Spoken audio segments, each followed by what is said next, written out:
जीवन का मकसद ढूंढना एक ऐसी यात्रा है जो हर इंसान को अपने आप से जोड़ती है।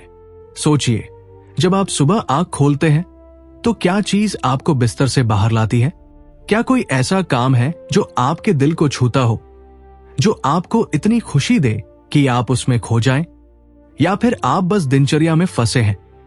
सुबह उठो, ऑफिस जाओ, खाना खाओ और सो जाओ। जापान के ओकिनावा द्वीप के लोग, जो दुनिया में सबसे लंबी और खुशहाल जिंदगी जीते हैं, मानते हैं कि अगर आपके पास एक स्पष्ट और मजबूत मकसद है तो आप न सिर्फ लंबा जिएंगे बल्कि हर दिन को उत्साह और अर्थ के साथ जिएंगे। ये मकसद 4 महत्वपूर्ण तत्वों का संगम है। पहला, वो काम जो आपको दिल से पसंद हो, जो करते वक्त आपको लगे कि ये मेरे लिए ही बना है। दूसरा, वो जिसमें आपकी प्रतिभा चमके, जिसमें आप स्वाभाविक रूप से अच्छे हों। तीसरा, वो जो दुनिया की बेहतरी में योगदान दे, जो दूसरों के लिए मूल्यवान हो। और चौथा, वो जो आपकी आर्थिक जरूरतों को पूरा करे, जिससे आपका जीवन सुचारू रूप से चल सके। उदाहरण के लिए, कल्पना करें कि आपको कहानियां लिखना बहुत पसंद है। जब आप लिखते हैं तो समय का पता ही नहीं चलता। आपके दोस्त कहते हैं, यार तेरी कहानियां तो कमाल हैं। ये आपकी ताकत है। अब अगर आप अपनी कहानियों से लोगों को प्रेरित कर सकें, जैसे कि एक ब्लॉग शुरू करके या किताब प्रकाशित करके, और उससे कमाई भी हो, तो यही आपका मकसद हो सकता है। लेकिन अगर इनमें से कोई एक हिस्सा कमजोर है तो जिंदगी में कुछ कमी सी महसूस होती है। जैसे अगर आपको लिखना पसंद है लेकिन आप अच्छे नहीं हैं तो मेहनत करनी पड़ेगी। या अगर आप अच्छे हैं लेकिन दुनिया को आपकी कहानियों की जरूरत नहीं तो आपका काम बेकार लग सकता है। या फिर अगर कमाई नहीं हो रही तो आर्थिक तनाव जिंदगी को भारी बना देगा। मैं आपको एक वास्तविक कहानी सुनाता हूं। मेरे एक परिचित की बहन थी जिन्हें बच्चों को पढ़ाना बहुत पसंद था। वो स्कूल में पढ़ाती थी और बच्चे उनकी क्लास में इतने खुश रहते थे कि वो उन्हें मैजिक टीचर बुलाते थे। उन्होंने सोचा कि क्यों न इस जुनून को और बड़ा किया जाए। उन्होंने अपने मोहल्ले में एक छोटा सा कोचिंग सेंटर शुरू किया जहां वो गरीब बच्चों को मुफ्त में पढ़ाती थी। साथ में वो ऑनलाइन क्लासेस भी देती थी जिससे उनकी अच्छी कमाई हो जाती थी। उनका काम उन्हें खुशी देता था, उनकी ताकत को सामने लाता था, दुनिया की बेहतरी में योगदान देता था और उनकी जीविका भी चलाता था। यही वो मकसद है जो जिंदगी को सार्थक बनाता है। अब बात करते हैं कि ओकिनावा के लोग इतने लंबे और खुशहाल क्यों जीते हैं। उनकी जीवन शैली में कुछ ऐसे सिद्धांत हैं जिन्हें अपनाकर हम भी अपनी जिंदगी को बेहतर बना सकते हैं। सबसे पहला सिद्धांत है कि वे कभी रिटायर नहीं होते। हमारे देश में लोग 60 की उम्र में सोचते हैं कि अब बस आराम करने का समय है, लेकिन ओकिनावा में चाहे कोई 80 साल का हो या 100 साल का, वो कुछ न कुछ काम करता रहता है। एक 104 साल की दादी थी जो हर दिन अपने बगीचे में सब्जियां उगाती थी। वो कहती थी, मिट्टी को छूने से मेरे हाथों में जान आती है। उनके बगीचे में टमाटर, शकरकंद और हरी सब्जियां उगती थी और वो इन्हें अपने पड़ोसियों के साथ बांटती थी। एक 97 साल के बुजुर्ग हर दिन गांव के बच्चों को मछली पकड़ना सिखाते थे। वो कहते थे, जब मैं बच्चों के साथ होता हूं तो मुझे लगता है कि मैं अभी भी जवान हूं। आप भी सोचिए, अगर आप रिटायर हो जाएं तो क्या करेंगे? शायद कोई नई स्किल सीखें, जैसे कि पेंटिंग, गिटार बजाना या बागवानी। मेरे एक रिश्तेदार थे जो रिटायरमेंट के बाद मिट्टी के बर्तन बनाना सीखने लगे। वो कहते हैं, हर दिन जब मैं मिट्टी को आकार देता हूं, मुझे लगता है कि मैं अपनी जिंदगी को भी नया आकार दे रहा हूं। मैंने उनसे एक बार पूछा, आपको इतनी उम्र में ये सब करने की क्या जरूरत? वो हंसकर बोले, बेटा, काम करने से मेरी सांस चलती है। ये छोटी छोटी चीजें जिंदगी में जोश और उत्साह लाती है। अगर आप अभी जवान हैं तो भी ये आदत डाल ले, जैसे हर हफ्ते कुछ नया ट्राई करें, कोई नई रेसिपी बनाएं, कोई किताब पढ़े या कोई नई जगह घूमने जाएं। ये आपको हमेशा एक्टिव और जिज्ञासु बनाए रखेगा। दूसरा महत्वपूर्ण सिद्धांत है तनाव से बचना। तनाव हमारी उम्र को तेजी से बढ़ाता है। ये हमारी कोशिकाओं को नुकसान पहुंचाता है, जिससे बीमारियां जैसे हाई ब्लड प्रेशर, डायबिटीज या दिल की समस्याएं हो सकती है। ओकिनावा के लोग तनाव से दूर रहते हैं। उनका जीवन सादा और शांत है। वो जल्दबाजी में नहीं जीते। एक 90 साल का मछुआरा हर सुबह समुद्र के किनारे बैठता था। वो कहता था, लहरों की आवाज मेरे दिमाग को साफ कर देती है। उनके घर सादे होते हैं, ज्यादा सामान नहीं, बस जरूरत की चीजें, जैसे एक बिस्तर, एक मेज और कुछ बर्तन। वो प्रकृति के करीब रहते हैं। हर दिन पेड़ पौधों के बीच समय बिताते हैं, पक्षियों की आवाज सुनते हैं या समुद्र को निहारते हैं। आप भी अपने दिन में थोड़ा सुकून ढूंढ सकते हैं। मान लीजिए आप ऑफिस में हैं और सारा दिन स्क्रीन के सामने बिताते हैं। हर 2 घंटे में 5 मिनट का ब्रेक लें। बाहर जाएं, गहरी सांस लें, आसमान देखें। अगर आप शहर में रहते हैं जहां पेड़ कम है, तो अपने घर में एक छोटा सा पौधा रखें। मेरे एक सहकर्मी ने अपने डेस्क पर एक छोटा सा कैक्टस रखा। वो कहता है, इसे देखने से मुझे ताजगी मिलती है। तनाव कम करने का एक और तरीका है ध्यान करना। बस 5 मिनट अपनी सांस पर ध्यान दे। धीरे धीरे सांस ले और बाहर छोड़े। ये आपके दिमाग को रिचार्ज करेगा।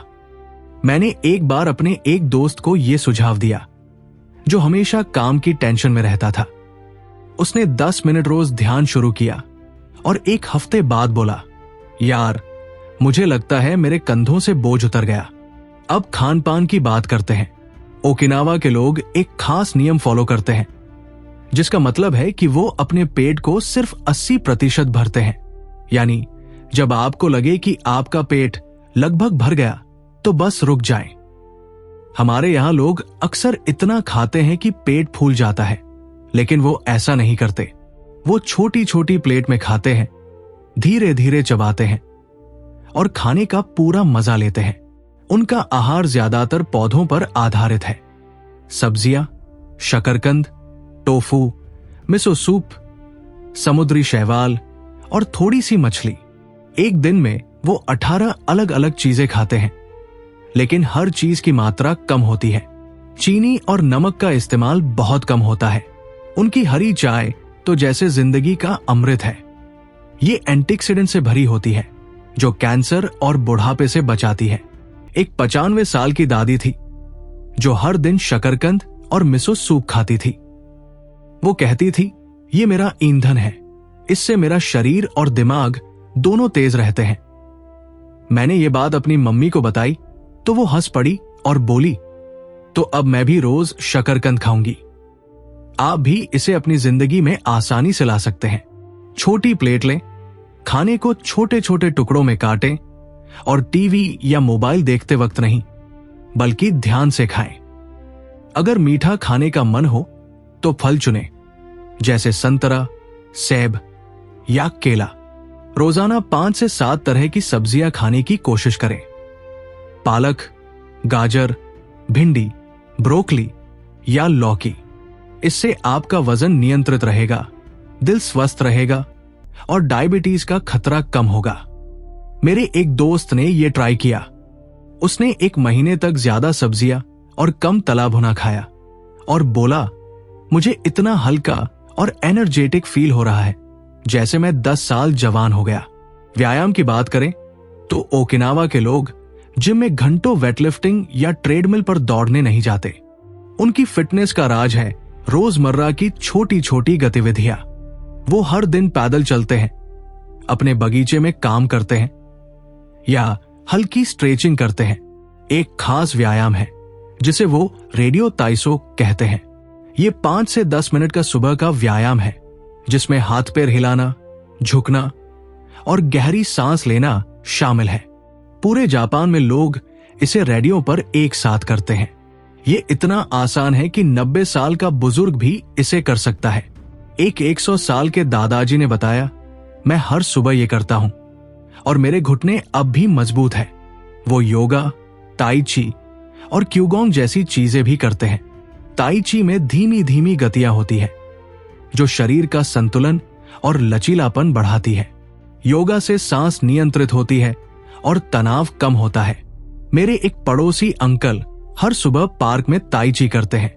वो कहते हैं ये मेरे दिन की शुरुआत को जादुई बनाता है। आप भी अपने दिन में 15 मिनट की सैर या हल्की स्ट्रेचिंग जोड़ सकते हैं। अगर आप ऑफिस में हैं तो हर घंटे 2 मिनट टहले या सीढ़ियां चढ़े। ये छोटी छोटी आदतें आपके शरीर को फिट रखेंगी।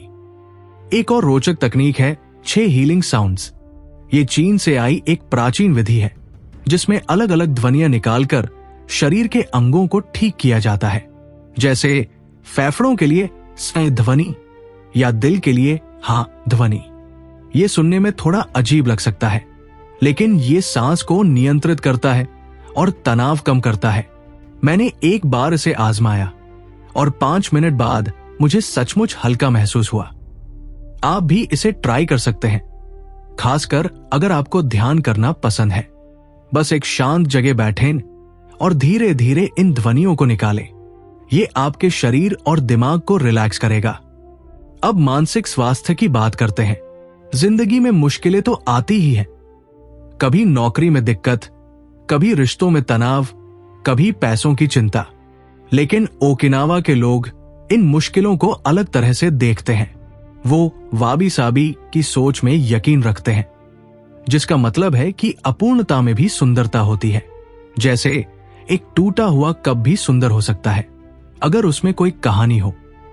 वो कहते हैं जिंदगी को परफेक्ट बनाने की कोशिश मत करो, जो है उसे स्वीकार करो और आगे बढ़ो। मेरे एक दोस्त की मम्मी थी जिनका बिजनेस फेल हो गया था। वो बहुत उदास थी, लेकिन एक दिन उन्होंने कहा, ठीक है ये टूटा तो क्या, अब मैं कुछ नया शुरू करूंगी। उन्होंने एक छोटा सा बेकरी स्टॉल शुरू किया और आज वो अपने मोहल्ले की सबसे फेमस केक वाली आंटी है। ये सोच ओकिनावा के लोगों से मिलती जुलती है। वो एंटी फ्रेजाइलिटी की बात करते हैं, यानी मुश्किलें आपको कमजोर नहीं बल्कि मजबूत बनाती है। जैसे हड्डी टूटने के बाद और मजबूत हो जाती है। अगर आपकी नौकरी चली जाए तो इसे नए मौके की तरह देखें। एक 70 साल की महिला ने बताया, मैंने 65 की उम्र में मिट्टी के बर्तन बनाना शुरू किया क्योंकि मेरा पुराना काम खत्म हो गया था। एक और उपयोगी तकनीक है नकारात्मक कल्पना, यानी सबसे खराब स्थिति के बारे में सोच लें। जैसे अगर आप इंटरव्यू में जा रहे हैं तो सोचिए कि रिजेक्शन हो सकता है, इससे आप तैयार रहेंगे, और अगर पास हो गए तो खुशी दोगुनी होगी। मेरे एक कजिन ने यह ट्राई किया। वो इंटरव्यू से पहले इतना घबरा रहा था कि उसने सोचा अगर नहीं हुआ तो मैं दूसरी जॉब ढूंढूंगा, लेकिन वो पास हो गया और बोला, यार ये ट्रिक तो कमाल है। अब एक बहुत खास अवधारणा की बात करते हैं जिसे फ्लो कहते हैं। ये वो अवस्था है जब आप किसी काम में इतने डूब जाते हैं कि समय का पता ही नहीं चलता। जैसे कोई पेंटर ब्रश उठाता है और घंटों पेंटिंग में खो जाता है। ओकिनावा में लोग अपने काम में फ्लो ढूंढते हैं। एक टाकुमी यानी जापानी कारीगर जो सुशी बनाता था, वो अपने काम में इतना डूबा रहता था कि उसे बाकी दुनिया की परवाह ही नहीं थी। फ्लो पाने के लिए 3 चीजें चाहिए। पहला, स्पष्ट लक्ष्य, जैसे आज मैं एक कहानी पूरी करूंगा। दूसरा, काम इतना चुनौतीपूर्ण हो कि आपको मेहनत करनी पड़े, लेकिन इतना आसान कि आप हार न माने। तीसरा, पूरा ध्यान, मोबाइल बंद करो, मल्टीटास्किंग छोड़ो। उदाहरण के लिए, अगर आप लिखने का शौक रखते हैं तो एक शांत जगह बैठें, 1 घंटे का टाइमर लगाएं और सिर्फ लिखने पर फोकस करें। एक 98 साल के कलाकार ने बताया, जब मैं मिट्टी के बर्तन बनाता हूं तो दुनिया गायब हो जाती है। आप भी अपने पसंदीदा काम में फ्लो ढूंढें। अगर आपको गाना पसंद है तो रोज 30 मिनट प्रैक्टिस करें। अगर आपको खाना बनाना पसंद है तो नई रेसिपी ट्राई करें। यह फ्लो आपको आपके मकसद के करीब ले जाएगा। अब 2 मनोवैज्ञानिक अवधारणाओं की बात करते हैं जो मकसद ढूंढने में मदद करती है। पहली है लोगोथेरेपी, जिसके संस्थापक ने बहुत मुश्किल परिस्थितियों में सीखा कि अगर आपके पास जीने का मकसद है तो आप किसी भी दुख को सह सकते हैं। ये कहती है कि अपनी भावनाओं को स्वीकार करें, लेकिन कार्रवाई पर ध्यान दें। जैसे अगर आप उदास हैं तो भी अपने लक्ष्य की ओर छोटा सा कदम उठाएं। दूसरी है मोरिता थेरेपी, जो जापान से है। ये कहती है कि अपनी भावनाओं को बदलने की कोशिश मत करो, बस काम करो।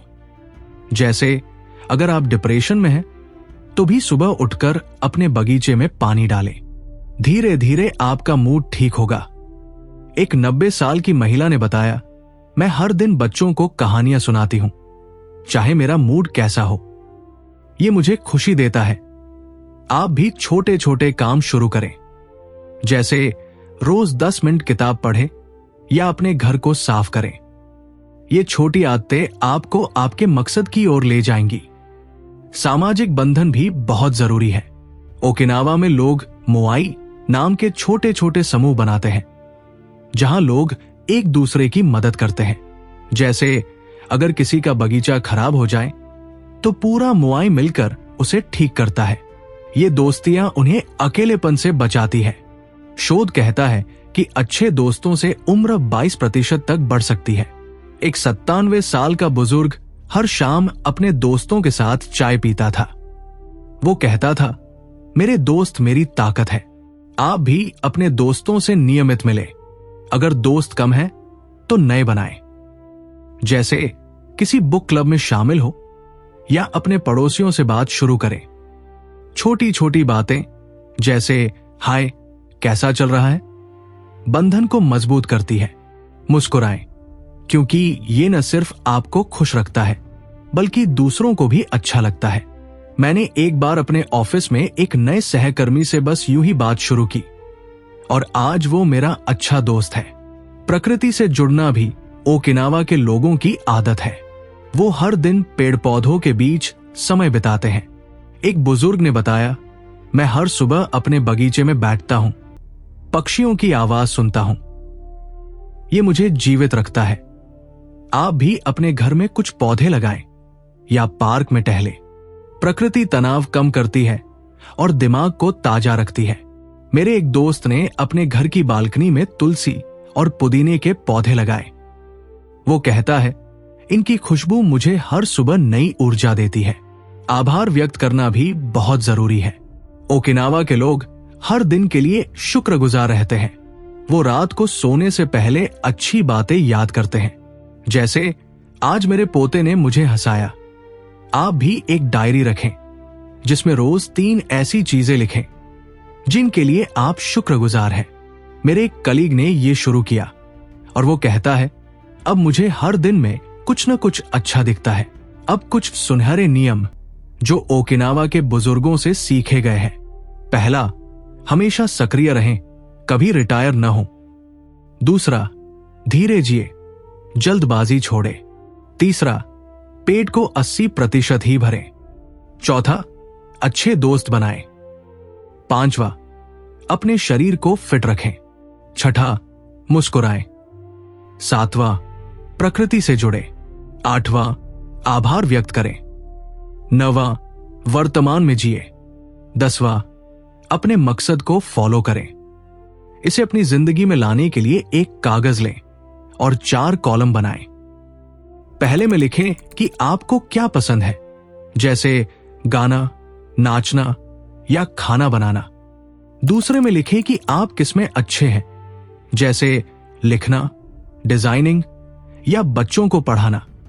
तीसरे में लिखें कि दुनिया को आपसे क्या चाहिए, जैसे शिक्षा, मनोरंजन या खाना। चौथे में लिखें कि आप किससे कमाई कर सकते हैं। जहां ये चारों मिलते हैं वही आपका मकसद है। अगर ये तुरंत नहीं मिल रहा तो छोटे कदम उठाएं। जैसे अगर आपको खाना बनाना पसंद है तो एक YouTube चैनल शुरू करें। अगर आपको बच्चों की मदद करना अच्छा लगता है तो अपने मोहल्ले में बच्चों को पढ़ाना शुरू करें। अंत में, जिंदगी का असली मजा उस मकसद को जीने में है जो आपको खुशी दे, आपकी ताकत को सामने लाए, दुनिया को बेहतर बनाए और आपकी जीविका चलाए। ये रातों रात नहीं होगा, लेकिन छोटे छोटे कदमों से आप वहां पहुंच जाएंगे। आज से शुरू करें। एक छोटा सा बदलाव, जैसे 80% खाना या किसी दोस्त को फोन करना। अपने दिल की सुने, सवाल पूछें, क्या मैं खुश हूं? क्या मेरा काम दुनिया को कुछ देता है? अगर जवाब नहीं है तो हिम्मत करें, बदलाव लाएं। जिंदगी आपकी है, इसे खूबसूरत बनाएं।